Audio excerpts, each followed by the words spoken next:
আজকে আমার ফেসবুক আইডিটা হ্যাক করে নিয়েছে। আমার জীবন এখন খুবই হুমকির মুখে। আজকে জুম্মার নামাজের আগ মুহূর্তে আমার ফেসবুক আইডিটা জামাত শিবির কুচক্রী মহল আমার আইডিটাকে হ্যাক করে নষ্ট করে দিয়েছে। যদি আমার আইডি দিয়ে কাউকে বিভ্রান্তিকর কোনো মেসেজ দিয়ে থাকে, আপনারা সেটার থেকে বিরত থাকবেন।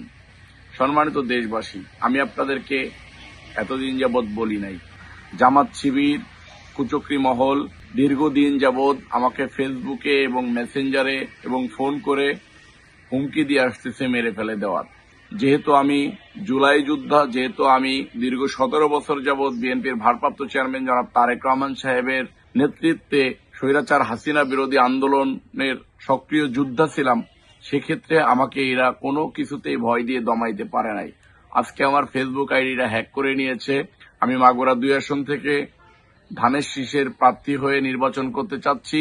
একমাত্র স্মার্ট সিটি বসুন্ধরা, আধুনিকতায় এক ধাপ এগিয়ে। এখানকার জামাত সুবিধা করতে পারতেছে না বিধায়, সারা বাংলাদেশে জামাত সুবিধা পারতেছে না বিধায় জাতীয়তাবাদী শক্তির উপরে অনলাইন অফলাইন সব জায়গায় অ্যাটাক করার চেষ্টা করতেছে। আপনারা আমার পাশে থাকুন।